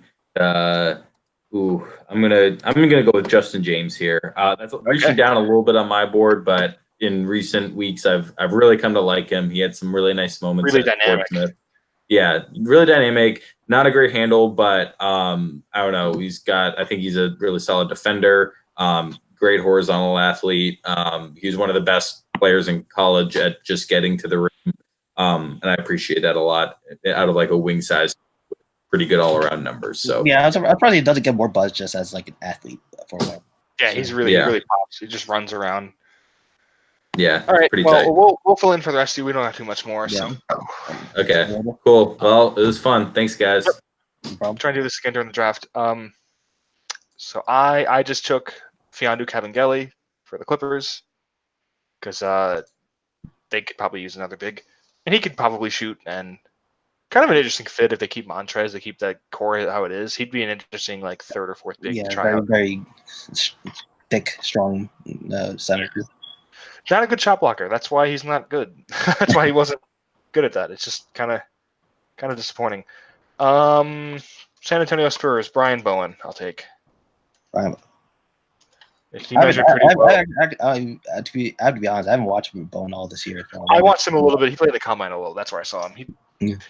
He looked like he should be at the combine, so that probably means he'll get drafted because he was a big recruit. He got screwed by Rick Pitino, so. And the Spurs like to take guys also who will play on the Toros, or I'm sorry, the Spurs, the Austin Spurs, RIP Austin Toros. And he'd go there. So how about we'll just get to when we get to his. He's only got 4 picks left. We can just split those up. I can do 2. You can do 2. You've got Indiana, so let's do that real quick. We'll get it. So with Indiana, I want them to have some offensive upside. So I think I'll take Norvell. Just in terms of somebody who can get a the worst athlete of the combine.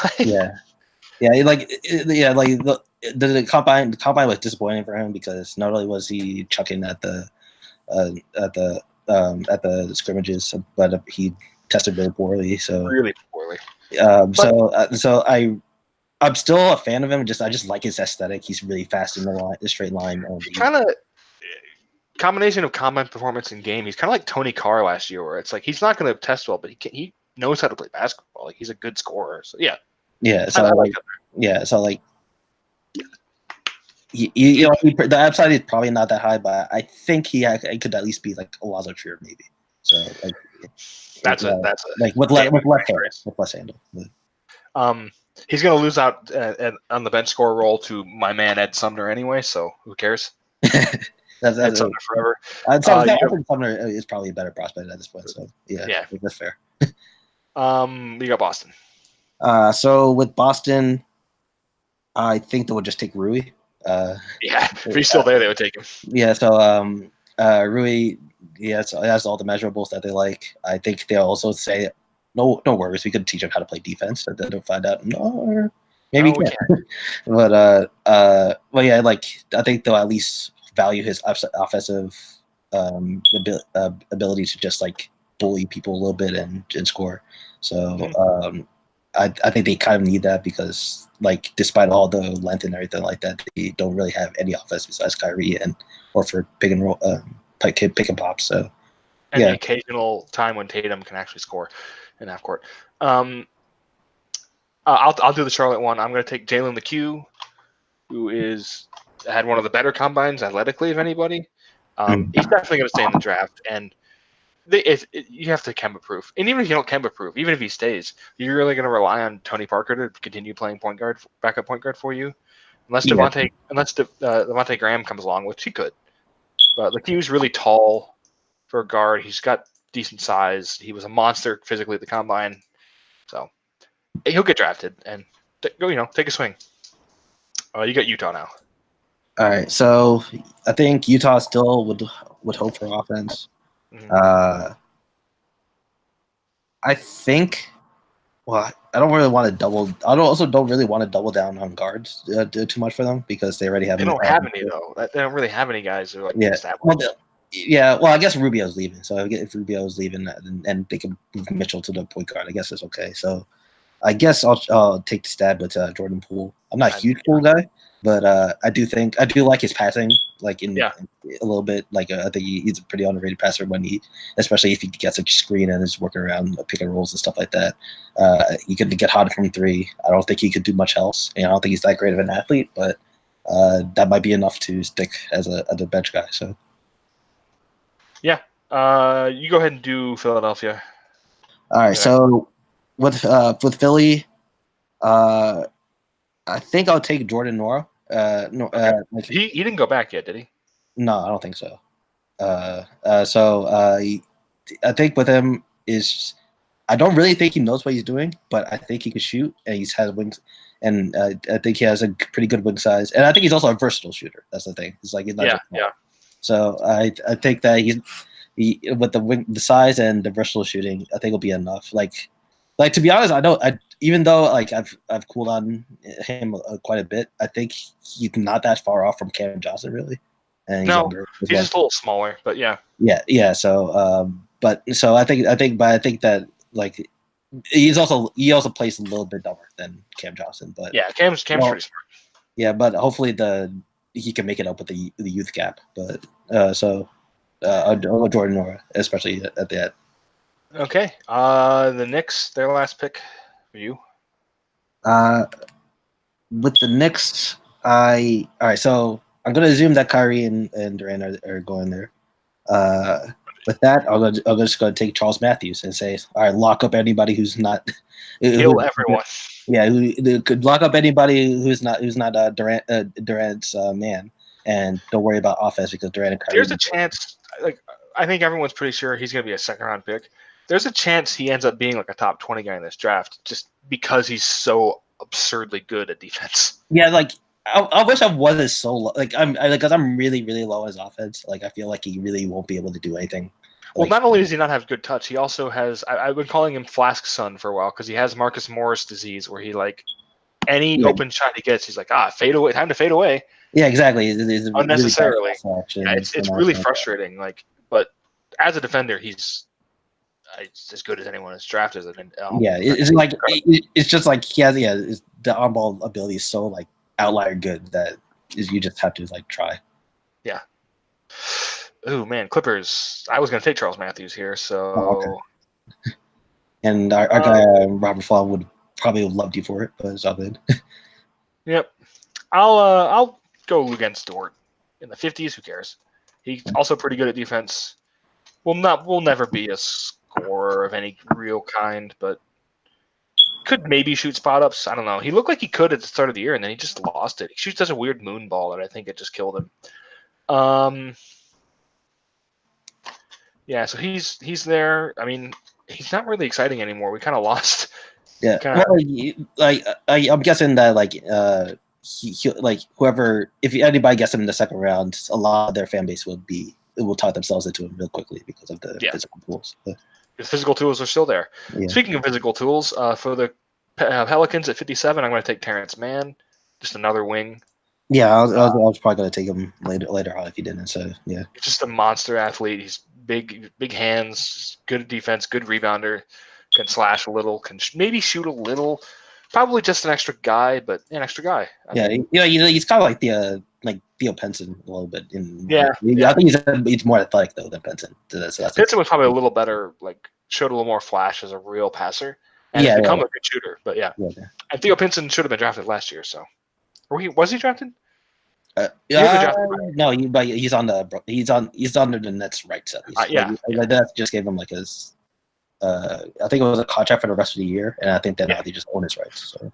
All right, Golden State. All right, so with Golden State, they need perimeter help, I think, because like after Clay and Curry is kind of bad now that Livingston is Asian, so The only thing is, like, I feel like at this point in the draft, like the perimeter kind of dies off quickly. But I'll take that back. I just remember somebody, Josh Reeves, who I'm still a fan of. Yep. So I was going to take him soon. So Josh Reeves, I actually probably should have taken him higher because I just forgot about him. But yeah, he's great defensive instincts. I'm not sure about his shooting, but I could be convinced enough that like he'll be okay at least on spot ups, and and I think he's an underrated athlete. He's a pretty damn good athlete too, despite him being known as the instincts guy. So it's not just instincts. He's kind of small for like a 3, but I think he measured pretty well as like standard reach part. That's the thing. He looks small, but he has good tools, I'd say. Yeah, I'm a big Josh Reeves fan. I don't know if he'll be a good NBA player, but he's fun. He's fun to watch. I think compared to this class at least, like I think you could easily convince somebody that is a good top 40 pick at least. So. Yeah, most drafts you get the stash guys kind of early second, and then you get like the seniors and like role player guys mid second. And now, but this time we're just gonna they're just all the end. Like at this point, it's just like anyone who looks like they could play any kind of NBA minutes, I think should be drafted. Yeah, exactly. So it's going to be the same way with the 2. Yeah, Toronto. You have your last pick with the Raptors. All right, so with the Raptors, I think I'll just go with Roby. Okay. I think it would mainly just be like, let's just hope that he'll be a great defender. Yeah, we could just play him into our defensive system. I don't know who to take here. I was thinking of Lewis King for the Kings here, just as a joke. But I don't really like him. Like he's not good. So yeah, I feel like the Kings would like him. Like it's like, hey, he could be a Harrison Barnes. Then that's supposed to be a good thing. So. I don't want to take Naz Reid because I just don't like him. I don't like watching him play. And then the guys like Wooten and Dean Wade and Juwan Morgan, those guys could all be. You can get those guys undrafted. Like you don't have to spend a pick on those guys. Yeah. So I think I will take my favorite guy to watch who's left, and I will take Justin Wright Foreman. Hopefully, no, that's actually a pretty fun, like, Mr. Irrelevant guy. So yeah, because the Kings obviously have the most famous Mr. Irrelevant of all time. Yeah. They took Isaiah Thomas. Why not take a slightly taller version of Isaiah Thomas? yeah, Guy who so only knows how to shoot and score and does nothing else, but he's really, really good at the shooting and scoring. So Yeah. maybe he can play minutes for you. I don't think he sucks as a passer. He's just like not. No, he's just not. It's He's not. not It's, like. it's the same thing I've said. It's the same thing I've said with RJ, where it's like he has skill as a passer, he just doesn't like doing it. Yeah. I think it's also your thing about, like, if you're a lot shorter than 6'3" or so, and you're not like a firmly good passer, like really good passer, then it's probably going to be a struggle for you. But real quick before we finish this, I want to talk about what the best undrafted guys. Then I said Dean Wade and Juwan. Yeah, they'll probably make rosters. Yeah, I think Dean Wade is a very good try for somebody because, like, he had a bad, just had a bad last season, but you can say about the injury. I think Bassey's still worth it because I do think he'll shoot. Yeah, like he probably will get drafted, but yeah. I'll put Bruno on here. He still has. Bruno's definitely going to get drafted at least. So. Yeah. Daniel Gafford. Daniels. My son, Mamadi Diakite, who I wanted to draft there, but I feel like Wright Foreman was a better pick. Yeah. There's Cody Martin. Yep. I was already putting him down. There's Justin Robinson, Dedrick Lawson, who would be really good if he was any athletic at all. So yep. If he was more athletic than me, but unfortunately he's not. yeah. And also if he tried more, but so it's all good. Yeah, he just doesn't give a shit. Kerwin Roach, Fletcher McGee. I kind of like Desmond Bain a little bit. Yeah, he's okay. He's staying in. I don't know if he is. I assume so, but like, of course, who knows? Massenberg. Oh, Dyson Smith. Oh, not Diashon. Anthony Lamb is still in, right? He hasn't. I thought he. Wow, I should have drafted him. I'm a big Anthony Lamb fan. Yeah, like I think he's I'm like 61st, as in like he'll be my like top one of my top like ED. Yeah, if he doesn't get drafted, absolutely.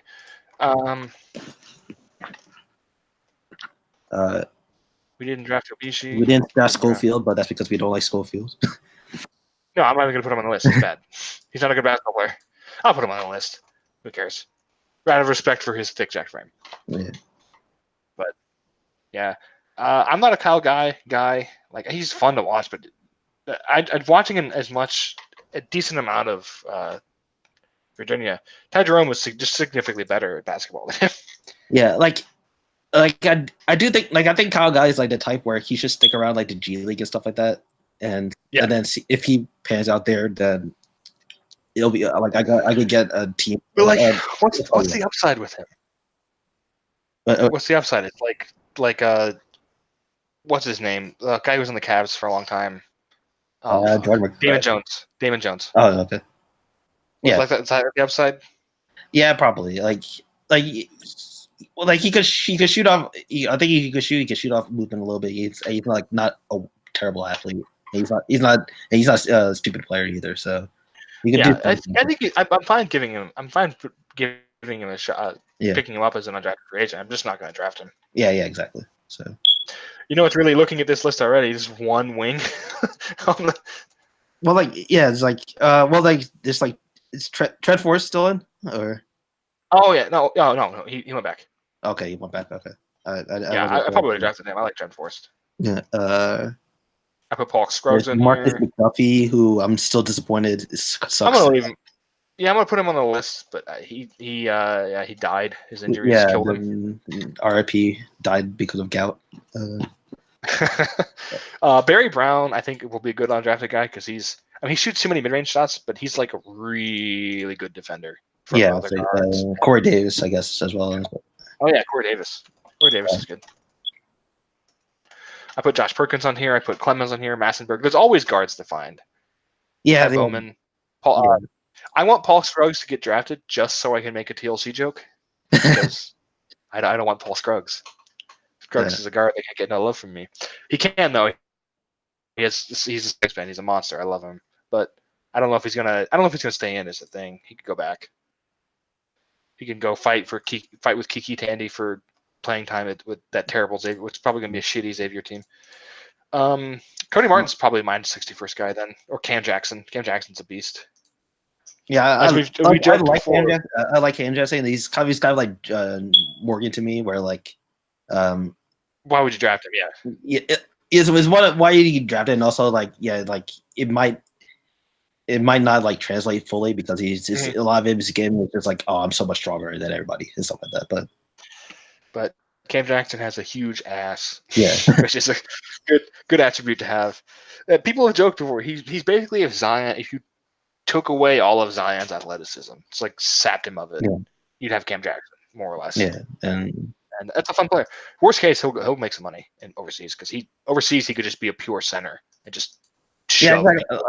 Like I think a lot of the prospects here is like, especially the ones that like seem like, oh, you're a good college player, but I don't know if this is going to translate fully to the NBA. Like a lot of them are going to be really good in Europe or so. So yeah, like this might be like not a very good NBA draft class, but just a pretty class. I feel like it flattens out. Like I think the back end of this draft is actually pretty good because like I didn't even draft Diakite and I love Diakite. Like yeah, I think it's good in terms of okay, this is a player I'm pretty excited about giving a shot to. There's a lot of fun two-way guys. Yeah, it's usually it's just this class is not good because the freshman class is pretty bad, even the underclassmen in general. But the upperclassmen class it's pretty good. Yeah, it's just those guys usually don't. If you're good enough to get drafted, you're going to get drafted before you're a junior or senior most of the time. Yeah, exactly. Unless you're Brandon Clark, but it's just like it's a lot less certain than other past drafts. Like last year, I was certain. Okay, this player, I'll be pretty surprised if he doesn't make a rotation. Yeah, like looking at our draft, I wouldn't be surprised at all if after like 45, none of those guys got drafted. I mean, like Kevin Gelly will, but like there's so many guys from 40 to 80 or 90 that could all be drafted. That this is going to be a really good class for. I'm going to Summer League. I need to buy my tickets, but I have to get my new card before I do that. But I'm always really excited. My favorite guys at Summer League they don't sit in even though they're credentialed, they don't sit in the press, but you always see like Italian on one side and like Croatian and Serbian scouts on the other side. Oh, really? They are the most into the games. They're always like pointing at guys and yelling. So they always sit by themselves because I mean, Summer League is probably as big a scouting event for like EuroLeague as it is for like I never knew that, but they will find people. Eisen Penova probably got. I mean, he had like a 2-minute stretch where he blocked a shot and looked tall, and he got signed. Oh yeah, we haven't even mentioned Taco. Yeah, he's not going to. Why would you draft him? Come on. No, yeah, can't wait to see him in Summer League though. I love him. Like I could definitely see like him based on the combine, basically doing the same thing as that scouts. Like, oh, he's tall and he blocked a shot. Let's draft him for you. So I almost don't want him to get drafted because I want him. He wants to be a software engineer. And I was like, get doing that. You're good at like. Yeah. Like he seems like such an interesting guy. Like I don't want him to be in the G League because he could do better things with your time. Like, or maybe like his best career path, his best life path is just like get drafted so that he gets the money, like walk out, and then do what he wants. That's probably the best way. Especially if you don't actually the reverse Andrew Bynum. Yeah, exactly. Just like as if you don't actually care about basketball that much or something like that, then yeah. He seems like he cares, but I just don't think he's gonna. I think he like you don't think he dogs it. I don't think he's dogging it at all or anything like that. But I think he's like, okay, I don't really need. Yeah, he doesn't. Basketball. That's good. So and yes, and there's an education at a quality school. That's a good school. You would talk about like Marcus Evans went back to school. That's right. I like Marcus Evans. He's pretty good from UCF. We're not going to scout next year though, because if we did, we would just be yelling about Danny Avdia and Anthony Edwards and all those fine fellows. But yeah, this is good. I feel like I'm gonna have the once I put this out, I'm gonna have the draft doc. People can look at it, comment on it, and yell at us because we didn't draft the next Giannis, Rui Hachimura. because Yeah. that's he's Yeah, not, it's going to be like, oh, why the hell is Garland going? yeah. Garland's the one I'm getting a lot lately, and I was big on him for a little while, but I know some people are still pretty high on him, and like he's probably okay. He doesn't seem like he has feel as a playmaker, and it's like he better be a Lillard shooter. Yeah, I think it's just that like I'm actually pretty sure that he's gonna be like a really great shooter. Like I think he'll be like an 88% free throw shooter and like 39, maybe 40. It just feels like a lot of Brandon Jennings potential to me, but I think he's bigger like and better. Brennan Jennings, if Brennan Jennings was a better shooter and also was a little bit better defensively. Yeah, he's a little bigger in the body. And I think still like Garland. I have him in the lottery. Like I think he's a good prospect. It's just not. Yeah. I don't think. Maybe this is all the guards, and even John included to an extent. I'm just so doing preliminary stuff for next year. I'm so much more into all those guys than them. Killian Hayes, Maladon, even Cole. I don't like Cole Anthony very much, but I'd probably draft him over, maybe not over Ja, but over those other two for sure. Nico Mannion, RJ Hampton. Yeah, and there's also like the smaller ones, such as like Rocket Watson, Trey Van, and everything like that. Even Cassius, like I think Cassius would probably be a good NBA player. I don't think I'd draft him over those guys, but Cassius Winston's gonna be good. Grant Riller could be really good. I don't know, he's not really a point guard, but he's a terrific finisher. There's just a lot of guards next year. It's gonna be a guard draft, and it's gonna be deep in a weird way where it's like there's not a Zion guy probably unless somebody breaks out. Yeah, but there's gonna be like it'll be like last year where I think you could probably 10 or 12 guys would probably go second in this draft. Yeah. Like just a although lot. I do say like over the past few months I have warmed up on Ja a lot in terms of just like I always liked Ja. I feel weird because I had him at like 13 really early. I did my big board way too early. I'm not going to do it as early next year. But I had him at like 13 at one point. People were like, wow, that's really high for this guy I've never heard of. And then it was like 6 weeks later, it was like Ja Morant number 2. I was like, what the fuck? Where did this come from? Yeah. I was always skeptical because like I was like he has like the obvious flaws and everything like that. And I was just like, like his strength is probably not going to be good enough to make it worthwhile for that. But like I warmed up to the case that like his strength of just getting into the lane whenever he wants. Yeah, I think worst case he probably will end up being like Jeff Teague, which is still exactly. So like I think him being able to just better passer than Jeff Teague, get into the lane whenever he wants, and his pretty versatile passing and stuff like that. I think that'll probably just be enough that he'll be good. So it's just not. I don't know. Like people are acting like him playing against like he struggled against Jared Harper, who is smaller than me in every single way a person can be smaller than somebody. Yeah, and like people were like, oh, but play tough competition. Zion had problems against like who fucking Horace Spencer, who is like it's Horace Spencer, 900 pounds. The and biggest man alive. And Taco Fall like long guy's arm, then he still finished over him. So, and like Clark got Zion a few times. Oh, the best defensive player in college basketball got him. Like I watched that Clemson game, and Zion was pushing around Amir Sims like he was a child. I was like, Amir Sims is a big guy. Elijah Thomas is a big guy. Like he was dominating huge people, and Ja was having trouble with Nate Robinson size guys. Like it's weird to me that Zion keeps getting all these questions about like, well, how is he going to adapt to the physicality of the NBA? But RJ doesn't get that, and Ja doesn't get that. When RJ's whole game is being physical, that's all he's good at. Is like shouldering people. Not always good at. It's what he wants to do. He doesn't like. He's the opposite of Shea, where he doesn't want to. He doesn't want to create space on his drives. He wants to pull into people and push them, and like can't really do that even against like ACC level guys. You're not going to be able to do that in the NBA. He's got to change mentality, I think. Yeah, I think like for RJ, it's just like he's going to have to learn like the dark arts of the BS foul drawing. Like he's just going to have to be really, really. Also, he's like James Harden. Yeah, so like if he wants to be James Harden, as saying, then he's going to have to really really master that if he's going to be that. And he's good at. He has some skill drawing fouls. He's not bad at it. Yeah, he's a fun fall draw. It's just his best, Not all bad. his best attributes right now come from how physical he is, and he's already having trouble with that against, I don't know, like DeAndre Hunter and some other ACC wings. Cam Johnson pushed him around a little bit. Yeah. It's like you can't have that. Yeah, like it was basically like you needed like Nikhil Alexander Walker types to push around. Like that was the people who's pushing. Bringing up real quick before we'll finish this. Ricky mentioned that people underrate strength and physicality, and it's like Zion and Grant Williams are the two guys I see all the time. Like, well, how is he going to hold up physically? It's like they will hold up physically. Like with Grant and everything like that, and that's probably like we probably underrate how like much upside there is just in being strong.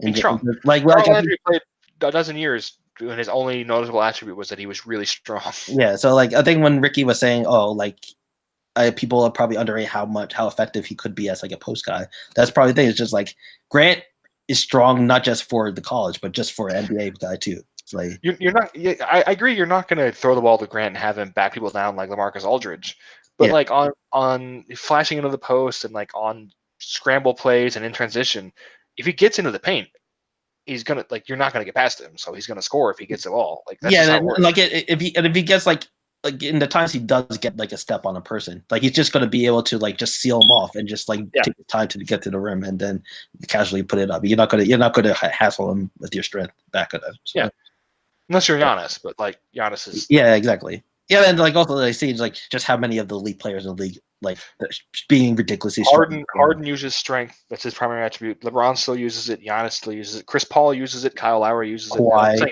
course. Players. Kawhi is inhumanly strong. Yeah. So yeah. Really, the only guys who don't use, and Steph uses a little, but like Steph and Durant, and they're just like freaks. Yeah, and even Steph is ridiculously strong. It's just that it's like he doesn't have to use it. Yeah, it's strong. It's strength in terms of like I think it like helps his stamina more. Cardio, yeah. It is also just in terms of like it helps him stay in the air longer so that he can focus more on his touch shot. So, but like Embiid is inhumanly strong. Also, Jokic is extremely strong. Like the thing you notice with all the post scorers who are strong is when they're off hands, they don't push guys out; they hold them. Yeah, Jokic does that all the time, where he just puts his hand on somebody's chest and just pushes him down on the ground. So he completely negates his lack of ability to jump. He just tosses it up. And Grant, I'm not saying Grant's going to be a superstar, but I think there's a chance he's like a Tobias Harris level guy. Speaking of strong, enormously strong men.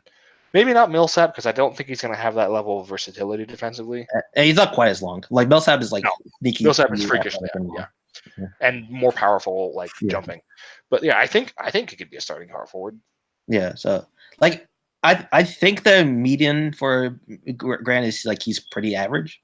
Yeah. Like which is in this draft I'll take average to be honest. And also an average guy with high IQ. Yeah, exactly. Somebody who like is average, but you don't have to worry about in most situations. Yeah. Like so like in any I will always take a strong, smart guy over a raw, toolsy guy, unless the raw, toolsy guy is also strong and smart, like Jaren Jackson, or And that's the real question for me: is do I take Zion over Jaren? Yeah, I do, but I don't like it. I love Jaren so fucking much. He's my favorite prospect of the last decade. I do think that like with Memphis, like part of the reason why I also was like in favor of them like keeping Conley maybe is just because I think that next year they're going to be like a lot better than people think, just because I think Jared's going to make it like be so. They'll probably bring Caboclo back. It was good. Would also be fun because he was good. He knew what he was saying. He got stronger. Yeah, I still say that the Rockets made one of the biggest mistakes. Terrible mistake. They cut him, even though they were looking for as many wings as possible. He could have played in that Warriors series. Yeah, and maybe he wouldn't have, because they didn't even play House, who was pretty good for them. Yeah, but like he definitely, at least defensively and in terms of like possibly close it out on defenders or stuff like that. I would take a shot. Yeah, I would take a shot with Caboclo on Durant for some possessions, because he's just so massive that like. Yeah, it's just the ridiculous wingspan. He blocks everything. He blocks everything that he shouldn't be blocking. So Caboclo was a monster. He's gonna be in the league next year. He should be. He's good. Yeah, I mean maybe Dylan Brooks will play for them. He's okay. He didn't play at all last year. That hurt. I thought Ivan Rab was pretty good. All right, we should probably move on. But I thought Rab was pretty good for them for what he was. No, he But, was. He was. Yeah, I think he had like several like double games and stuff like that. So yeah, he was one of my guys, and he was really disappointing. But he's coming around. It's all right. Well, I'm gonna try and maybe we'll do something during the draft. I'm not really sure how that would work, but I kind of want to have reactions from people who are smart on here. So I'll see about that. But worst case, I'll do something around then, and then I will be doing stuff in Vegas, either in this platform or for Uproxx or somebody. So figure it out. Have a good one.